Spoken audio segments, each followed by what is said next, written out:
with all the combined berries, dried berries, and sieve cups of water. So I put it there, and I put a little bit high, not really high but medium high heat.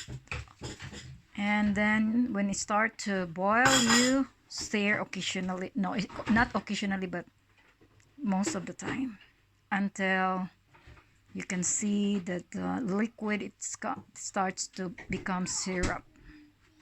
35 to 40 minutes. That's it.